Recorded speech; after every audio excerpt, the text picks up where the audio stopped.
আমি এরকম বহু লোককে জানি যারা পীর সাহেব চরমনাইকে টাকা দেওয়ার জন্য কিভাবে টাকা দিবেন, কোন ভাবে আপনাদের একটু দেখা পাবেন তার জন্য তারা এক ধরনের অনেক আমি কি বলবো, পাগল শব্দটা আমি বলতে চাই না, অনেক অস্থিরতার মধ্যে তারা থাকেন। সুতরাং আপনারা জোর করে নেবেন সেটা আমি বলি নাই। আমি শুধু জানতে চেয়েছি যে এই ভক্তরা বা যারা আপনাদের অনুসারী তারা যে টাকা দেয় সেইখান থেকে আপনারা কোনো টাকা নেন কিনা, সে পার্টির প্রধান হিসাবে ব্যক্তিগত না, একটা ব্যক্তিগত একটা দল। জি, যদি কেউ ব্যক্তিগত হাদিয়া দেয় সেটা আমরা গ্রহণ করি। আচ্ছা, কিন্তু মাদ্রাসা মসজিদ সংগঠনের জন্য যে চাঁদা তোলা হয় সেই টাকার মধ্যে আমাদের মধ্যে আসমান জমিন ফরক, বিশাল ওয়াল। ওকে, যে টাকাটা যে টাকাটা আপনাদের নামে দেওয়া হয় সেটা আপনারা নেন, যে টাকাটা মসজিদ নামে কোনো আমাদের বাক্স নেই। আচ্ছা, যে আমাদেরকে হাদিয়া দেয়, আচ্ছা, মোহাব্বত করে দেয়। আচ্ছা, যেমন সন্তান বাবাকে দেয়, ছাত্র উস্তাদকে দেয়, যেটিকে আমরা প্রেজেন্টেশন বলি, তোহফা বলি, হাদিয়া বলি, এই শব্দগুলি ভিন্ন। অনেকে বলেন যে না, আমি এটা পরিষ্কার করছি, অনেকে বলেন যে আপনাদেরকে যে হাদিয়া দেওয়া হয় সেটার কোনো গুণাগুন্তি নাই, সেটাকে একটা বিপুল পরিমাণ টাকা, লাইক আপনারা কি টাকাটা কখনো ডিক্লেয়ার করেন? এই টাকাটা কি ট্যাক্সেবল, আপনারা ঘোষণা করেন কখন আপনাদের আয় হিসাবে? না, আমাদের আয় হিসাবে তো আমাদের ঘোষণা করার কিছু নাই। আচ্ছা, আমাদের আয় ঘোষণা করার তো ব্যাপার না। ওকে, যদি এইটা ঘোষণা করার প্রয়োজন থাকতো তাহলে আমরা ঘোষণা করতাম। আচ্ছা, আমাদের যেরকম আয় আছে সেরকম ব্যয় আছে। ওকে, ওকে, আমাদের খরচও সেইভাবে আছে। ওকে, এখন আমার প্রশ্ন হলো যে আপনাকে যদি কেউ হাদিয়া দেয় সেটাকে সরকারকে জানাতে হবে কিনা, ধরে নেন অল অফার্স, বা আপনাকে জানাতে হবে কিনা। ওকে, আমি এই ব্যাপারে পরিষ্কার। আমরা এখানে আরেকটা কথা বলি, এই যে চরমনায় মাহফিল হয়, জি, এই চরমনায় মাহফিলের সমস্ত খরচ মাহফিলের মাদ্রাসার সমস্ত আয় মাদ্রাসার, আচ্ছা, সব মাদ্রাসা। ওকে, এখান থেকে আমার আমাদের এক পয়সা কানা করি আমরা নেইও না, বরং কোনো সন্দেহ যদি হয় সেটা মাদ্রাসা আমরা দান করি। আচ্ছা, পরের প্রসঙ্গে আসি। 5 আগস্টে পট পরিবর্তনের পরে অনেকেই পরিবারতন্ত্রের বিরুদ্ধে সোচ্চার, কারণ তারা মনে করছেন ফেসিবাদ কায়েমের পেছনে পরিবারতন্ত্রের ভূমিকা রয়েছে। একটি দলে একই ব্যক্তি যাতে দীর্ঘদিন নেতৃত্বে না থাকেন, যিনি প্রধানমন্ত্রী হবেন তিনি যাতে আবার দলীয় প্রধান না হন, সেই বিষয়টি নিয়ে কথা বলছে এনসিপি, এমনকি জামায়াতও। বিএনপিও একরকম স্বীকার করে নিয়েছে 10 বছরের বেশি কেউ প্রধানমন্ত্রী হবে না। আমি যদি আপনাদের দলের কথা বলি, সেইটার ক্ষেত্রে পরিবারতন্ত্র বা দলের ভিতরে 1-2 জনের সর্বময় ক্ষমতা, এই বিষয়ে আপনার মতামত কি? এইটা আপনি আসলে কিভাবে দেখেন? আমি এইভাবেই দেখবো, আমি পরিবারতন্ত্র বলতে আমি কিছু বুঝি না, ব্যক্তিতন্ত্র বলে আমি কিছু বুঝি না। আমি মনে করি 10 বছর বা 5 বছর এটা কোনো সাবজেক্ট না। চোর যদি একদিনও থাকে চেয়ারে থাকে, সে চুরি করবে। দুর্নীতিবাজ যদি একদিনও চেয়ারে থাকে, সে দুর্নীতি করবে। আর ভালো মানুষ যদি 100 বছরও চেয়ারে থাকে, সে দুর্নীতি করবে না। আমার মূল প্রশ্ন হলো চেয়ারে বসছে কে? চেয়ারে বসতেছে কে? আমার মূল প্রশ্ন এখানে। কি থাকবে কি থাকবে না আমার দেখারই বিষয় আমার না। কিন্তু যদি চোর 5 বছর থাকে সে চুরি করবে, 10 বছর থাকে চুরি করবে। একটা দেশ লুট করতে কয় বছর লাগে? যদি চোর থাকে 5 বছর যথেষ্ট। 10 বছর আপনি সময় দেবেন কেন? কিন্তু আপনি ব্যক্তির উপর গুরুত্ব দিচ্ছেন, কিন্তু ব্যক্তি তো আসলে আমরা যদি প্রতিষ্ঠান গড়ে না তুলতে পারি, ব্যক্তি তো নিজেও পরিবর্তন হয়, আবার ব্যক্তিরও আয়ু সীমাবদ্ধ। আমরা তো এই পৃথিবীতে কেউই চিরকাল বেঁচে থাকবো না। তো সুতরাং একটা ব্যক্তির উপর নির্ভর করে তো একটা সিস্টেম চলতে কি পারে? আসলে না, পারা উচিত। আবার আমরা এটাও শুনছি, মানুষ যখন অনেক উপর সিস্টেম চলে না, আদর্শের চলবে। কিসের নীতির উপর, নীতির কাঠামোর উপর। আচ্ছা, নীতিমালার। ইসলাম আপনাকে বাইন্ডিংস দিছে, তুমি কতটুকু করতে পারবে কতটুকু করতে পারবে না। ইসলাম কি বলছে? মশওয়ারা ভিত্তিক কাজ করতে হবে, পরামর্শ ভিত্তিতে কাজ করতে হবে। কিন্তু যদি পরামর্শ ভিত্তিতে আমরা কাজ করি তাহলে কোনো সমস্যা থাকার কিছু না। কিন্তু ডিক্টেটরশিপ যদি আমরা করি, চাপিয়ে দিই, এইটাকে বলা হয় ব্যক্তিতন্ত্র। ইসলাম তন্ত্র হলো সবাইকে নিয়ে কাজ করা, সবাই মশওয়ারা ভিত্তিতে কাজ করা। কিন্তু শায়ক যদি মশওয়ারার কিন্তু শায়ক আপনি যখন ইসলামের কথা বলেন তখন আমরা যারা সাধারণ মানুষ আছি তারা কোথায় একটু চমকায় যায়, কারণ হচ্ছে যে অনেকে আবার আপনার কথাকেও ইসলাম মানতে রাজি না। আমি উদাহরণ দিচ্ছি না, নাম নিচ্ছি না, সেই জন্য আপনি নিশ্চয়ই জানেন। আপনিও অনেকের ইসলামকে আসলে ঠিক সঠিক পথে পরিচালিত সেটা আপনি মানেন না। তো সেই ক্ষেত্রে কোন ইসলাম বা কোন পন্থা বা কোন আদর্শ গাইডলাইন হবে সেটা কি আসলে আমরা বলতে পারবো? মানে কোরআন সুন্নাহ। আচ্ছা, কিন্তু কোরআন সুন্নাহ তো আমাদের মূল সমস্যা। আমি একটু কথা বলি। জি জি। দেখেন, ইসলামের মানদণ্ড শরিয়াত। শরিয়াতের কথা শুনলে আমরা ভয় পাই। শরিয়াত, আপনারা অনেকেই বলেন, আমি দেখছি টকশোর মধ্যে শরিয়া আইন বাস্তব। আপনারা একদিন প্রশ্ন করছেন কাকে যেন, আমি শুনছি দেখছি যে আপনি শরিয়া আইন বাস্তবায়ন করবেন কিনা। আসলে শরিয়া আইন বাস্তবায়ন করার মাধ্যমে তো মানুষের ফায়দা। শরিয়া শব্দ অর্থ, শরিয়া শব্দ অর্থ আইন, আইন প্রণয়ন করা, আইন বাস্তবায়ন করা। শরিয়া শব্দ অর্থ রাস্তা।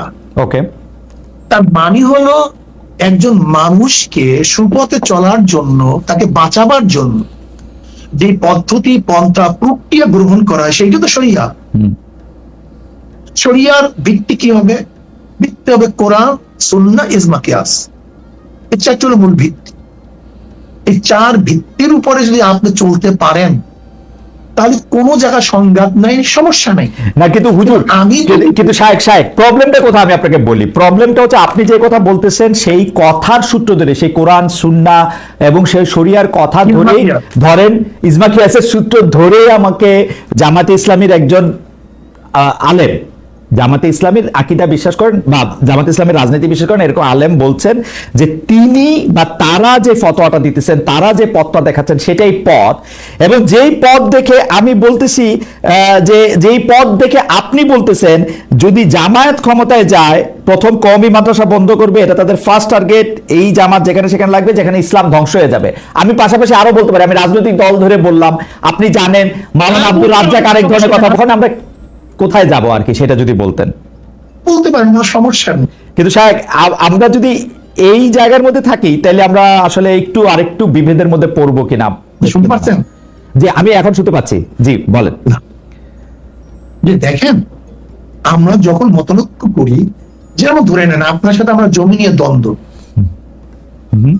হতেই পারে, কিন্তু তখন দরকার কি দলিলের।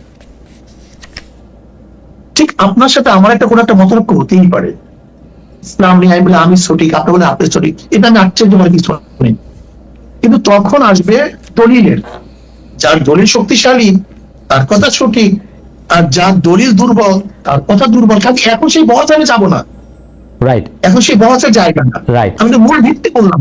রাইট, মূল ভিত্তি দলিল।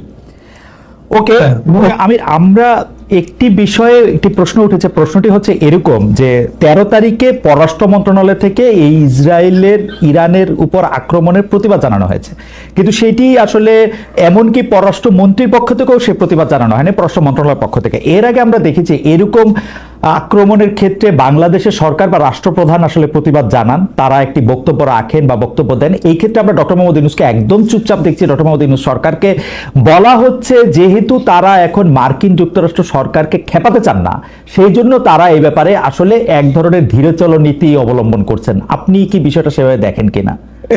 এটার ব্যাখ্যা তারা ভালো দিতে পারবেন, তবে এমন দৃষ্টিভঙ্গি থাকলে এটা উচিত হবে না। কারণ মানবতা যেখানেই আক্রান্ত হবে, একটা স্বাধীন দেশ হিসাবে, বিবেকবান কর্তৃপক্ষ হিসাবে অবশ্যই আমাদেরকে রেসপন্স করতে হবে। এই প্রসঙ্গে আরেকটু আন্তর্জাতিক প্রশ্ন, সেটা হচ্ছে যে আরব রাষ্ট্রগুলো, বিশেষ করে অর্গানাইজেশন অফ ইসলামিক কান্ট্রিজ এবং আরব ওয়ার্ল্ড, যারা আরবের ধনী বৃষ্য, তাদের যে প্রতিক্রিয়া, সেই প্রতিক্রিয়াকে আপনি আসলে সঠিক মূল্যায়ন করেন কিনা? দুই এক কথা বললেই হবে যে আপনি কি তাদেরকে খুবই দুর্বল, খুবই দুর্বল। আপনি খুবই খুবই খুবই দুর্বল মনে করতেছেন। আমি একটু আন্তর্জাতিক রাজনীতি থেকে একটু আঞ্চলিক রাজনীতিতে আসি। অনেকেই বলে থাকেন যে বাংলাদেশে রাজনীতি করতে হলে ভারতের সাথে একটা বড় সম্পর্ক রেখে রাজনীতি করতে হবে। আপনার কাছে কি মনে হয় এই সময় ভারতের সাথে বড় সম্পর্ক কারা রাখতেছেন এবং জামায়াতে ইসলামীর সাথে ভারতের সম্পর্ক আসলে কেমন? প্রথম কথা হলো যে রাজনীতি কার জন্য? রাজনীতি আমার মাটি এবং মানুষের জন্য। সুতরাং আমার সম্পর্কটা হবে জনগণের সাথে, আমার সম্পর্ক হবে আমার মাটির সাথে। এটা আমার 1 নম্বর প্রায়োরিটি। 1 নম্বর প্রায়োরিটিকে তার জায়গায় রেখে দুনিয়ায় যারা বন্ধু হয়ে এগিয়ে আসবেন দেশ এবং জনগণের কল্যাণে, আমরা সবাইকে আমরা স্বাগত জানাবো, অভিনন্দন জানাবো এবং বুকে ধারণ করব। কিন্তু যদি এই সম্পর্ক রাখার অর্থ এটি হয় যে কোনো রাষ্ট্রের আনুকূল্য নিয়ে অথবা রাষ্ট্রকে সন্তুষ্ট রেখে কোন ধরনের রাজনৈতিক কর্মকাণ্ড পরিচালিত হবে, আমরা তার সম্পূর্ণ বিরোধী। ওকে, এই ক্ষেত্রে কেউ কেউ বলতেছেন যে বিএনপির সাথে ভারতের একটি সম্পর্ক দেখা যাচ্ছে, আবার কেউ কেউ উল্টোটা বলতেছেন ডক্টর মোহাম্মদ ইউনূস ভারতের সাথে সম্পাদিত শেখ হাসিনা সরকারের কোনো চুক্তি আলোর সম্মুখে আনছেন না এবং তার কোনোটি বাতিল করছেন না, কারণ ডক্টর মোহাম্মদ ইউনূস সরকারেরও ভারতের সাথে একটি নিবিড় এবং প্রবল সম্পর্ক রয়েছে। আপনি এই দুটি কিভাবে বিবেচনা করেন, যে বিএনপির সাথে কি আসলে ভারতের একটি প্যাক্ট আছে? ডক্টর মোহাম্মদ ইউনূস কি ভারতের কাছে মুখে যাই বলুন খুবই নতজানু সরকার? মানে হোয়াট ইজ আপনার বিশ্লেষণ একটু শুনতে চাই। আসলে প্রথমটা আপনি যেমনটি শুনছেন আমিও তেমন শুনতেছি, আমার কাছে এর কোনো ডকুমেন্ট নাই। আর দ্বিতীয়টা যেটা বলতেছেন ডক্টর ইউনূস সাহেবের ব্যাপারে, আমি এর কোনো আলামত দেখতে পাচ্ছি না যে উনি ভারতের কাছে নত জানো, এর কোনো আলামত আমার কাছে স্পষ্ট নয়। ভারতের সাথে আমরা ভারতকে বিভিন্ন বিষয়ে তার সাথে কনফ্লিক্টে দেখতে পাচ্ছি। ভারতের সাথে হাসিনা সরকারের সম্পাদিত চুক্তিকে তিনি সামনে আনতেছেন না, এইটা একটা অভিযোগ। আরেকটা অভিযোগ হচ্ছে ভারত একতরফাভাবে ট্রান্সশিপমেন্ট এবং স্থলবন্দর দিয়ে মাল আনা নেওয়া বাতিল করলো, এর বিপরীতে বাংলাদেশ কোনো ব্যবস্থাই নেয় নাই এখন পর্যন্ত। আসলে বাংলাদেশের নেওয়ার সেই সুযোগটাও কতটুকু আছে না আছে সেটা বিবেচনায় নিতে হবে। 2 নম্বর হচ্ছে যে ইউনূস সরকার এখন দায়িত্বে আছেন, আমি ক্ষমতায় বলবো না, এই দেশের জনগণই তাকে দায়িত্ব দিয়েছে, উনি দায়িত্বে আছেন। উনি দায়িত্বে আসার পরে এটা ঠিক যে ভারত বলেছে নির্বাচিত সরকার আসলে তারা দেশকে সহযোগিতা করবে, তা এখানে কি বার্তা দেওয়া হলো তাহলে? সুতরাং এটা কোনোভাবেই টিকে না বিষয়টা। আর এই সরকারের অনেকগুলা প্রায়োরিটি আছে। চুক্তি সম্পাদন হয়েছে 2টা মানে সরকারের মধ্যে ইতিপূর্বে। সেই সরকার নির্বাচনে তার আইনগত এবং নৈতিক বৈধতা কতটুকু ছিল সে নিয়ে হয়তো প্রশ্ন থাকতে পারে, কিন্তু 2টা সরকারের মধ্যে চুক্তি সম্পাদিত হয়েছে এবং পলিটিক্যাল গভর্নমেন্ট দুইটাই, ইন্ডিয়া পলিটিক্যাল গভর্নমেন্ট, বাংলাদেশেও পলিটিক্যাল গভর্নমেন্ট। এই ধরনের কিছু ম্যাটার আছে যেগুলো আসলে পলিটিক্যাল গভর্নমেন্টকেই রিজলভ করতে হবে। যেমন কিছুদিন আগে আপনারা মানবিক করিডোর নামে একটা বিষয়ের কথা শুনেছেন, আমরা কিন্তু A to Z বলেছি নো, এটাই সরকারের ফাংশন হওয়া উচিত। এরপরে পোর্ট হ্যান্ডলিং এর ব্যাপারেও কথা এসেছে, সেখানে আমরা বলেছি যে এইটাও এত বড় বিষয়ে সরকারের হাত দেওয়া উচিত হবে না, এই ব্যাপারে আমাদের অবস্থান স্পষ্ট। সুতরাং তারা আরো যে প্রায়োরিটি গুলো আছে, বিশেষ করে কিছু বেসিক রিফরমেশন না করলে আগামীতে একটা গুড গভর্নেন্স এর জন্য একটা গুড সরকার গঠন করা সম্ভব হবে না, একটা ভালো ইলেকশন হবে না, এই বিষয়গুলোকেই এখন মূলত প্রাধান্য দেওয়া হচ্ছে। দুটি বিষয়, রাষ্ট্রের দুটি স্তম্ভ সম্পর্কে আপনাকে প্রশ্ন করব। আপনি এখন এই মুহূর্তে বা গত 10 মাস 11 মাসের ডক্টর ইউনূস সরকারের শাসনে আপনার কাছে বিচার বিভাগকে যথেষ্ট স্বাধীন এবং সকর্মক মনে হয় কিনা? আরেকটি বিষয় ফ্রিডম অফ প্রেস। আমি যথেষ্ট স্বাধীন মনে করি না। যতদিন পর্যন্ত বিচার বিভাগ সম্পূর্ণভাবে আলাদা না হবে নির্বাহী বিভাগ থেকে, ততদিন পর্যন্ত এটাকে স্বাধীন বলা যাবে না।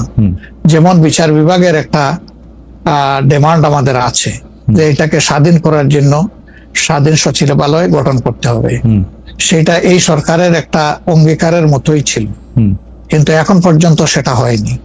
আমরা এটা দেখতে চাই যে অবিলম্বে সেটা হোক। যদি স্বাধীন সচিবালয় কায়েম নাই হয় তাহলে বিচার বিভাগ স্বাধীন হবে কিভাবে? নির্বাহীর অধীনে থাকে তো বিচার বিভাগ স্বাধীন হতে পারে না।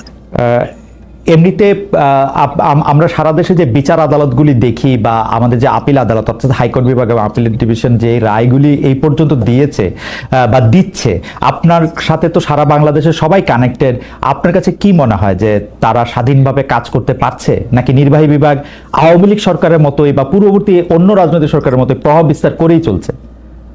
ইউনূস সরকারও আসলে সুপ্রিম কোর্টের পজিশনটা আমার কাছে আমি প্রথমে আনতে চাই। এখন যিনি প্রধান বিচারপতির দায়িত্বে আছেন তাকে তার পারফরমেন্সকে আমরা যতটুকু পর্যবেক্ষণ করার সুযোগ পেয়েছি, আমাদের মনে হয়েছে তিনি তার বিবেক এবং তার স্বাধীন চেতা মানসিকতার জায়গা থেকেই তিনি পারফর্ম করছেন। হাইকোর্টের যেহেতু অনেকগুলা বেঞ্চ, সেখানে পার্সন টু পার্সন ডিফারেন্স হতেই পারে, কিন্তু আলটিমেটলি বিচার তো যাবে শেষ পর্যায়ে সুপ্রিম কোর্টের হাতে। এই জায়গাটাকে অতীতের যে কোনো সময়ের তুলনায় আমাদের কাছে বেটার মনে হচ্ছে। আপাতত ভবিষ্যতে তারা কি করবেন সেটা এখনই অগ্রিম বলা যাচ্ছে না। ওকে, আর বিচার আদালতের প্রশ্নে মানে জজ এন্ড সেশনস কোর্ট যেগুলি, ডিস্ট্রিক্ট জজ এন্ড সেশনস কোর্ট যেগুলি আছে 64টা জেলা এবং অন্যান্য ট্রাইব্যুনালগুলি, তারা কি স্বাধীনভাবে কাজ করতে পারে? আমাদের কাছে যতটুকু ইনফরমেশন, সব জায়গায় তারা স্বাধীনভাবে কাজ করতে পারছেন না, বিভিন্ন আনডিউ প্রেসার তাদের উপরে আছে। এটা কি নির্বাহী বিভাগের উপর থেকে, নাকি এটা জামাত ইসলামী প্রেসারটা দিচ্ছে, বা বিএনপি প্রেসারটা দিচ্ছে, বা এনসিপি প্রেসারটা দিচ্ছে? আমরা তো কোনো প্রেসারের পক্ষে নাই, আমরা always in favour of fair justice. আমরা আনফেয়ার কোনো জাস্টিস চাই না, আমরা চাই ফেয়ার জাস্টিস। এখন আর কারা দিচ্ছে না দিচ্ছে, আপনার টক শোতেই আপনি মেনি টাইমস বলেছেন, আমাকে উত্তর দেওয়ার দরকার নাই। আপনি যথেষ্ট জনগণের পক্ষে মতামত ব্যক্ত করার জন্য, আপনি বহু সময় এই কথাগুলো রিপিট করেছেন। আমরা কিন্তু এর পক্ষে নাই, এবং আমাদের বিরুদ্ধে এই ধরনের কোনো কমপ্লেইন কোথাও নেই। আর যদি ফ্রিডম অফ প্রেসের কথায় আসি, অর্থাৎ সংবাদপত্রের স্বাধীনতা বা গণমাধ্যমের স্বাধীনতা প্রশ্নে আপনার কাছে এই 10 মাসের বিবেচনা যদি চাই, বা বিচার যদি চাই, আপনি কেমন দেখছেন যে স্বাধীনভাবে মত প্রকাশ করা যাচ্ছে কিনা? মানে সংখ্যা, যারা সংখ্যায় কম তারাও তাদের মতামত দিতে পারছে কিনা? জি না, সেটা আমি আসতেছি। যদি আপনি in comparison two previous period, that is last 15.5 years, even another 2 years you can add with it. সকল কেয়ারটেকার সরকারের 2 বছর, পরবর্তী 15.5 বছর। অনেক সময় প্রেস আমাদেরকে বলতো, আমরা যখন জিজ্ঞেস করতাম যে এই ধরনের একটা জলজ্জন্ত মিথ্যাচার কেমনে করলেন, ওই যে কিছু করার নাই, স্ক্রিপ্ট লেখা ছিল, আমাদেরকে এটা জাস্ট ব্রডকাস্ট করতে হয়েছে। ওকে ওকে ওকে ওকে কিন্তু আমরা একদিন আপনার কাছে আলাদা করে শুনবো, আজকে সেটার জায়গা না। মানে দলিল যে সাবজেক্ট টু ইন্টারপ্রিটেশন, ওইটার আমরা কি করব? ধরেন আপনার ইন্টারপ্রিটেশন আর আরেকজনের ইন্টারপ্রিটেশন একই দলিলের যে আলাদা হইতেছে, সেইটারও আমরা আসলে কি করব? কারণ হচ্ছে যে যেটা মানবে, যে যেটা মানবে। ওকে, কেউ এফএ মানে আর আরএস মানে, হ্যাঁ সিএস মানে, তখন আমরা বলবো এখন বিএস হয়েছে, কিন্তু বিএস মানো। ওকে, ঠিক আছে। সিএসআরএস এবং বিএস দিয়ে সুন্দর উদাহরণ দিয়েছেন। আমরা একটু পরবর্তী প্রসঙ্গে আসি। এনসিপি নেতা জনাব হাসনাত আব্দুল্লাহর আহ্বানে সাড়া দিয়ে আপনারা আওয়ামী লীগ নিষিদ্ধের আমলে মানে আন্দোলনে যমুনা ও শাহবাগে গিয়েছিলেন। সেখানে হাত পাকা হাতে অনেককে আমরা দেখেছি। সরকার আওয়ামী লীগের কার্যক্রম নিষিদ্ধও করেছে, কিন্তু এরপর থেকে সোশ্যাল মিডিয়ায় অনেকে আলোচনা করছেন, আমাদের ঘোষণায় অনেকে মন্তব্য করেছেন, ইসলামী আন্দোলন বাংলাদেশ গত 15 বছরের সুবিধাভোগী, অর্থাৎ আপনারা গত 15 বছরে সুবিধা নিয়েছেন। বিএনপি জামাত বর্জন করেছে, এমন কিছু স্থানীয় নির্বাচনে আপনারা অংশ নিয়েছেন। আপনাদের অনুষ্ঠানে সাবেক তথ্যমন্ত্রী, যাকে আসলে নানা মানে পররাষ্ট্রমন্ত্রীও বটে, যাকে নানা অভিধায় অভিহিত করা হয়, সেই ডক্টর হাসান মাহমুদের মতো প্রভাবশালী বিতর্কিত আওয়ামী লীগ নেতার পুরনো ভিডিও এখনো আমরা দেখতে পাচ্ছি, যেখানে তারা আপনাদের সঙ্গে বসে আছেন। কেউ কেউ এমন মন্তব্য করছেন, যখন যারা ক্ষমতায় থাকে আপনারা তাদের সঙ্গে তাল মিলিয়ে চলেন। একটু আপনার মন্তব্য শুনবো। এইটা ভুল বলছেন। যখন যারা ক্ষমতায় থাকে, ইসলামী আন্দোলন তাদের সমস্ত সমস্যাগুলি, দুর্নীতিগুলি তুলে ধরে, এটা বলতে পারেন। আচ্ছা, আপনি কি দেখেছেন সেখানে শুধু হাসান মাহমুদকে, সেখানে কি বুলু সাহেবকে দেখেন নাই? দেখছি, আমার পাশে দেখছি। তো সেটা বললেন না কেন? না, বুলু সাহেবকেও দেখছি, হাসান আমার স্বরাষ্ট্রমন্ত্রীর সাথে, স্বরাষ্ট্রের সাথে। জি, আপনি বলেন, আপনি শেষ করেন, তারপর আমি বলবো। আমি শেষ করি। আপনার হাসান মাহমুদ সাহেবের সাথে আমার বক্তব্য হিসাবে মানে আমাদেরকে বসতে দেখছেন, কিন্তু তারপরে আমি যখন বক্তব্য দিয়েছি, তখন যে এই বক্তব্য দিয়েছিলাম সেটা তো তুলে ধরলেন না। ওই একই স্টেজ আপনি দেখুন সেই বক্তব্য, যে আপনারা বিএনপি বলছেন আমরা এইটা করছি, আওয়ামী লীগ বলছেন আমরা এইটা করছি, কিন্তু কে কত দুর্নীতি করছেন সেটা তো বললেন না। ওই স্টেজে বক্তৃতা দিয়েছি, আপনি শোনেন সেই বক্তৃতা। সেই বক্তৃতা না, আমি বললাম সবাই আপনার বলতে এইটা কিন্তু কিন্তু কিন্তু কিন্তু কিন্তু শায়ক ওই বক্তব্য অনেক বেশি sugar coated, number one. Number two হচ্ছে আপনি বঙ্গবন্ধুকে নিয়ে, শেখ হাসিনাকে নিয়ে, শেখ হাসিনা যখন প্রধানমন্ত্রী ছিলেন সেই সময় যে বক্তৃতা করেছেন, এখন কি সেটা রিপিট করতে পারবেন বা রিপিট আপনি করতেছেন? শেখ হাসিনাকে নিয়ে আমি কোনো বক্তৃতা করি, শেখ হাসিনাকে নিয়ে কোনোদিন প্রশংসামূলক আমি বঙ্গবন্ধুকে নিয়ে, শেখ সাহেবকে নিয়ে কেন বক্তৃতা করেছি এটা কি এখন করবেন কিনা আবার? 100 বার শোনেন কেন করব সেটা আমি বলি। আমি বললাম না আমি কোনো জিনিস রোজাত করি নাই, তো কোনো জিনিস রোজাত করিনি। ওকে। যখন শেখ সাহেবের মূর্তি টানানো হয়েছিল তখন আমি কি বক্তৃতা করেছিলাম যে 72 বছর পরে যদি লেনিনের মূর্তি ক্যারিন দিয়ে তুলে সাগরে ফেলে দেয় তাহলে আজকে হোক কালকে হোক এই বুড়িগঙ্গা এই মূর্তিকে ফেলানো হবে। এই বক্তৃতা আমার, আমি শুনছি না, আমি জানি না, ওকে, এবং সেইটা দেখছি। শেখ সাহেবের নিয়ে যে বক্তৃতা করেছিলাম এটা কি বলতে চেয়েছি দেখেন, শেখ সাহেবের পরিবার কিন্তু এদেশে আসছে ইসলাম প্রচার করার জন্য। আমার মূল উদ্দেশ্যটা কি ছিল? শেখ সাহেব প্রথম কেন অ্যারেস্ট হয়েছিলেন? হিন্দুদের মাধ্যমে তিনি অ্যারেস্ট হয়েছিলেন মুসলমানদেরকে বাঁচাবার জন্য। আমি কি বলেছিলাম? শেখ সাহেব প্রথম কি রাজনীতি শুরু করেছেন? মুসলিম লীগ, পাকিস্তানের পক্ষে রাজনীতি শুরু করেছিলেন। শেখ সাহেব তিনি এইটা করছেন সেইটা করছেন বলছিলাম কেন? নাস্তিকরা শেখ সাহেবকে ধর্মনিরপেক্ষবাদ নাস্তিক পন্থী বানাবার চেষ্টা করছিল। আমি আওয়ামী লীগকে তখন স্মরণ করে দিতে চাই, মূল ভুলবেন না, এদের পরিবার ছিল ইসলামের দাওয়াতে, কিন্তু সেখান থেকে ভেঙে যদি তারা নাস্তিকতাবাদ ধর্মনিরপেক্ষ চাপিয়ে দেয় তার মানে নিজের সাথে সে আত্মঘাতী করছে। ওই সময় শেখ হাসিনাকেও আপনি তারিফ করেছিলেন ওই একই বক্তব্যে, আপনি একই লাইনে বলেছিলেন যে শেখ হাসিনাও সেই বাবারই উত্তরাধিকার। আমার যদ্দূর মনে পড়ে, আমি একটু আগে শুনেছি, এবং তিনিও একই রকম ভালো মুসলমান, তিনি ভালো কাজ করতেন। এটা বলিনি, আমি বলছি সেই পরিবারে, ওকে, আমি তার পরিবারকে ইঙ্গিত করে তাকে সজাগ করতে চেয়েছি যে আপনার বাবা দাদি দেখলে মুসলমান, তারা পীর ছিলেন, তারা দাওয়াত দিয়ে এসছেন, আপনি ইসলামের খেলাফ, ইসলামের বিরোধী কোনো কাজ করতে পারেন না। যেরকম কোন ছেলেকে কেউ যদি সতর্ক করায় তখন তার বাপ দাদার কথা বলে, তোমার বাবা এরকম ছিল, দাদা এরকম ছিল, ওকে, তুমি এই কাজ করতে পারেন না।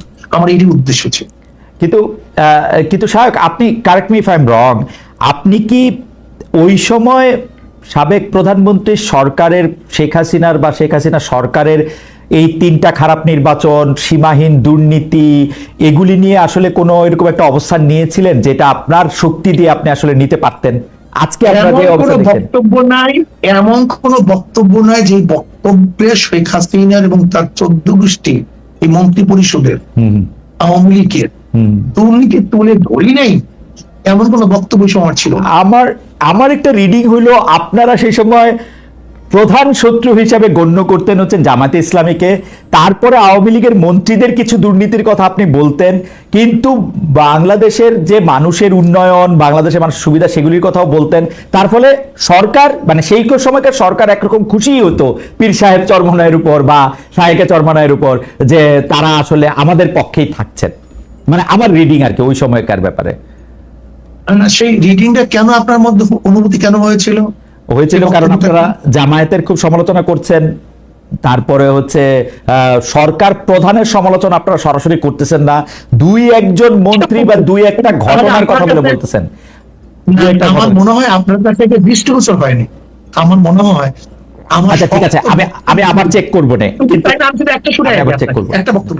জি, আমি পল্টনে আপনার সরারদিতে বলেছিলাম যে শেখ হাসিনা, আমি শুনি না সে বক্তব্য, জি, আমি শুধু একটা এরকম 50টা বক্তব্য দিতে পারবো, জি, শেখ হাসিনা আপনাকে ভারত বাঁচাতে পারবে না, আপনাকে বাঁচাতে পারবে না, আপনাকে পুলিশ মিলিটারি আপনাকে বাঁচাতে পারবে না, আপনাকে ভারতে অবশ্যই ভাবতে হবে। সে বক্তৃতা শুনিয়েন আপনি, অনেক আগের বক্তৃতা। আচ্ছা ঠিক আছে, আপনি যদি বলে থাকেন সেটা আপনার, মানে শেখ হাসিনার দুর্নীতি বা শেখ হাসিনা এইরকম খারাপ 3টা নির্বাচন দিয়েছে, এটা যদি আপনি বলে থাকেন সেটা ঠিক আছে। আমার দর্শকরাও নিশ্চয়ই শুনেছেন, শুনবেন, আমিও শুনেছি। সরকারের প্রতি আপনার সমালোচনা ছিল, কিন্তু সেইটা ছিল হচ্ছে 2 বা 3 অনেক নম্বরে, কঠিন। 2 বা 3 নম্বরে সরকার না, প্রধানের প্রতি, সরকারের প্রধানের প্রতি আপনি সরকারের মাননীয় সাহেব, সরকার প্রধানের প্রতি, আমাদের বক্তব্য সরকার প্রধানের প্রতি সর্বোচ্চ। ইউ আর সফট, সরকার প্রধানের প্রতি। না, এটা ভুল, এটা ভুল, এই মেসেজ আপনার কাছে সম্পূর্ণ ভুল, আচ্ছা ঠিক আছে, ঠিক আছে। সম্পূর্ণ ভুল। আচ্ছা আমি পরবর্তী এবং প্রশ্নে আসি। সরকার প্রধানের ব্যাপারে আমি যে মন্তব্য করেছি এরকম বক্তব্য আজ পর্যন্ত কেউ দেয়নি। আচ্ছা আমি একটু পরবর্তী প্রসঙ্গে আসি। সেইটা হচ্ছে যে এই শনিবার সোহরাওয়ার্দী উদ্যানে আপনাদের যে মহাসমাবেশ মঞ্চে জামাতের একাধিক নেতাকে আমরা দেখলাম, এনসিপির অন্যতম শীর্ষ নেতা আক্তার সাহেবকে দেখলাম, গণ অধিকারের নুরুল হক নূর সাহেবকে দেখলাম, কিন্তু বিএনপির কেউ সেখানে ছিলেন না। বিএনপিকে কি আপনারা দাওয়াত দেন নাই? আপনারা বিএনপি না, দেইনি। বিরোধী একটা বড় জোট করতে চাইছেন, এটাই কি আপনাদের উদ্দেশ্য? না, বিএনপিকে বরং দাওয়াত দেন। আমরা পিআর সিস্টেম নির্বাচন চাই।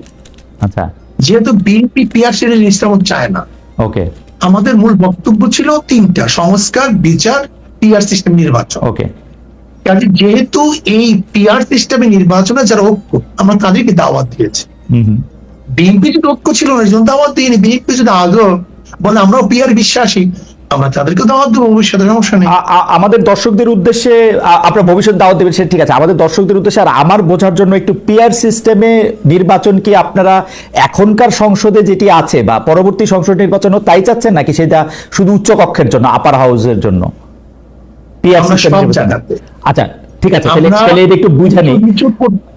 প্রত্যেক সিস্টেম আমরা পিআর সিস্টেম নির্বাচন। আচ্ছা, পিআর সিস্টেমে যদি আপনারা নির্বাচন চান, তাহলে কি এই 300 আসনে যে নির্বাচন হবে, সেই নির্বাচনে কোনো ব্যক্তি বা এমপি নির্বাচিত হবে না তাইলে, তাই তো? না, তারা দল নিযুক্ত করবে ভালো ভালো লোকগুলিদেরকে। না, ধরেন দল নিযুক্ত করলো, দল নিযুক্ত করে ধরা যাক ইসলামী আন্দোলন 50% ভোট পাইলো, সেই জন্য তারা 150 সিট পাবে। আর বাকি যারা 20%, 30% তারা সেরকম করে কেউ 100 সিট, কেউ 50 সিট, কেউ 30, 20, 10 এরকম করে পাবে। আপনি যে 150 সিটে জিতলেন বা 150 সিটে জিতবেন পিআর পদ্ধতিতে, সেইখানে তো আপনি বাছাই করবেন কোন কোন সংসদীয় আসনে আপনার লোক দিবেন, তাই তো? তাই কিন্তু যদি ধরা যাক আমাদের বরিশাল 1 আসনে আপনিও সেখানে একজন লোককে নিয়োগ দিতে চাচ্ছেন, যে 30% পাইছে উনিও ওইখানেই উনার সিটটা চান, যিনি 10% পাইছে উনিও ওইখানে ওই সিটটা চান, এইটা রিজলভ করা হবে কিভাবে? কোনো সমস্যা নেই, আমরা কম্প্রোমাইজ করে নেব। না না, যার যেখানে প্রয়োজন সেখানে নেব। প্রয়োজন তো মূল বাধাটা আমি এটা সরাই দিই, তাহলে ব্যাপারটা বুঝবেন। জি। আসলে পিআর সিস্টেমে নির্বাচনে হুম কোন সিটে কোন প্রার্থী, এইটা বহুত বড় কথা না। পিআর সিস্টেম নির্বাচনের সংসদ যারা সদস্য হবেন তাদের মূল দায়িত্ব থাকবে সংসদে কাজ করা, আইন প্রণয়ন করা, তার মানে আইনকে বাস্তবায়ন করা। তার মানে ধরেন কথার কথা, আর আমাদের যে স্থানীয় যে সরকারগুলি থাকবে সেটাকে এস্টাবলিশ করা। আমরা উন্নয়নের ব্যাপারটা নিব স্থানীয় সরকার থেকে। স্থানীয় সরকার কাজ করতেছে কিনা, কোন আইনের পদ্ধতিতে, প্রক্রিয়ায় বেশ ভালো চলবে, জবাবদিহিতামূলক হবে, এদের কাজই থাকবে মূল হলো আইন প্রণয়ন করা, আইন বাস্তবায়ন করা। আর যে তারপর আমি আপনাকে বলি, যেহেতু আপনার সাথে আমার দেখা হচ্ছে নতুন একটা ঘটনার পরে, এই প্রসঙ্গে নতুন একটা ঘটনার পরে, আপনি কিন্তু যে কোনো জায়গাতে এক ধরনের সমন্বয়ের প্রত্যাশী একজন মানুষ, ক্ষমা করার পক্ষে একজন মানুষ। আপনি সর্বশেষ যে আওয়ামী লীগের রাজনীতি নিষিদ্ধ করা হলো এবং দলকে আসলে তার সকল কার্যক্রম নিষিদ্ধ করা হলো, এইটা নিয়ে আমরা দেখেছি যে আপনার দলকে যারা সমর্থন করেন তারাও সেই নিষিদ্ধের দাবি করেছেন, কিন্তু আমি আপনার পার্সোনাল মতামত জানতে চাই যে আপনি এটা আসলে লাইক করেছেন কিনা, বা আপনি এটা পছন্দ করেছেন কিনা, বা আপনার যদি একক ক্ষমতা নেয়ার মানে সিদ্ধান্ত নেয়ার, আপনি আপনার একক সিদ্ধান্ত প্রয়োগ করতেন, তাহলে আপনি এটা করতেন কিনা? দেখেন, এখানে অনেকগুলা বিষয়। আমাকে ইদানিং ফরেন মিশনের যারা বাংলাদেশে আছেন, এনভয় বা আপনার রাষ্ট্রদূত যারা আছেন, তারাও জিজ্ঞেস করেন যে ন্যাশনাল রিকনসিলিয়েশনের একটা জায়গা থাকা উচিত কিনা। আমি বলি অবশ্যই উচিত। তবে বিষয়টা হলো যে আমাদের ওন্ড গুলা একদম তাজা। ট্রমাগুলা এখনো মেন্টাল এবং ফিজিক্যাল ট্রমা এখনো বিদ্যমান। হাসপাতালের বেডে এখনো রয়ে গেছে ইনজিওর্ড পার্সন গুলো। শহীদ পরিবারের অনেকেই তাদের আপনজনের লাশও এখন পায় না, লাশের সন্ধান বা কবরের সন্ধানও পায়নি। সো এটা একদম তাজা একটা বিষয়। যেমন আমরা যদি সাউথ আফ্রিকার কথা ধরি, তাহলে ডিকেডস আফটার ডিকেডস এটাকে হিলিং করতে, রিকনসিলিয়েশনে আনতে সময় লেগেছে। অর্থাৎ মিনিমাম একটা সময় দিতে হবে। আওয়ামী লীগের ক্ষেত্রে কি হয়েছে, তাদেরকে নিষিদ্ধ করা হয়নি, তাদের কার্যক্রমের উপরে মানে নিষেধারোপ করা হয়েছে। প্রিয় দর্শক, আসসালামু আলাইকুম। এই শেষ পর্যন্ত আপনি ভিডিওটি দেখছেন, সেজন্য আপনাকে অনেক অনেক ধন্যবাদ। প্রিয় দর্শক, আজকের টক শোতে উপস্থিত ছিলেন খালেদ মহিউদ্দিন এবং সাথে ছিলেন চরমোনাই নায়েবে পীর সাহেব, নায়েবে আমির যাকে বলা হয় ফজলুল করিম, এবং আমাদের সাথে আরও ছিলেন জনপ্রিয় পার্টি, জনপ্রিয় নেতা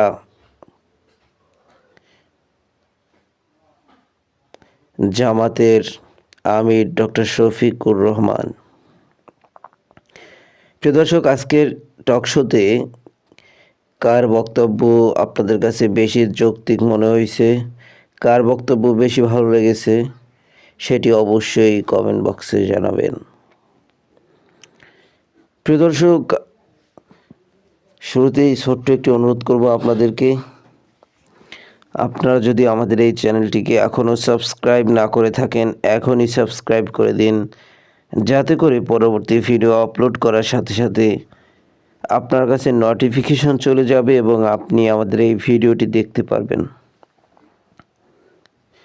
প্রিয় দর্শক, রাজনীতির মাঠ খুব গরম, নির্বাচন খুবই কাছে। আপনি কোন দলকে সাপোর্ট করতেছেন সেটি আপনার একান্তই ব্যক্তিগত ব্যাপার, কিন্তু আমি বলবো এমন একটি দলকে সাপোর্ট করুন যেই দল মানুষের সেবায় নিয়োজিত থাকে, সমাজের সেবায় নিয়োজিত থাকে, প্রত্যেকটি ভালো কাজের সাথে যুক্ত থাকে এবং খারাপ কাজ থেকে বিরত থাকে। এমন একটি দলকে সাপোর্ট করুন, এমন একজন নেতাকে নির্বাচিত করুন যে নেতা সমাজের কল্যাণের জন্য কাজ করে, যেই নেতা সমাজের ভালো চায়, যেই নেতা সমাজের মানুষকে একই চোখে দেখে, যেই নেতাকে সমাজের মানুষ ভালোবাসে, এরকম একজন মানুষকে সমাজের নেতৃত্ব দেওয়ার জন্য উৎসাহিত করুন, সমাজের নেতৃত্বের জায়গায় তাকে বসান। এতেই বাংলাদেশের রাজনীতিতে সৌন্দর্য বাড়বে এবং আমি মনে করি বাংলাদেশের রাজনীতিতে ভালো কিছু আসবে। যদি আপনি নেশাখোর, জুয়াখোর, জমি দখলবাজ, চাঁদাবাজ এরকম লোকজনকে যদি আপনি নেতা বানান, তাহলে আপনার অবস্থা কয়েকদিন পর কিন্তু খারাপ হয়ে যাবে। সেটি আপনি ভালো করেই বুঝতেছেন, সেটিকে আর বুঝিয়ে দিতে হবে না। সো যে দলকেই সাপোর্ট করুন না কেন, ভালো মানুষ দেখে সাপোর্ট করুন। আপনার এলাকায় ভালো মানুষ কে আছে তাকে সাপোর্ট করুন। প্রিয় দর্শক, অনেক জ্ঞান দিয়ে ফেলছি, আজকের মধ্যে জ্ঞানী শেষ করলাম। আবার দেখা হবে নতুন কোনো ভিডিওতে। সে পর্যন্ত ভালো থাকবেন, সুস্থ থাকবেন। যারা যারা এখনও আমাদের চ্যানেলটিকে সাবস্ক্রাইব না করছেন, এখনই সাবস্ক্রাইব করে দেবেন, যাতে করে পরবর্তী ভিডিও আপলোড করার সাথে সাথে আপনার কাছে নোটিফিকেশন চলে যায়, আপনি সবার আগে আমাদের এই ভিডিও দেখতে পারবেন। ভালো থাকবেন, সুস্থ থাকবেন। আল্লাহ হাফেজ।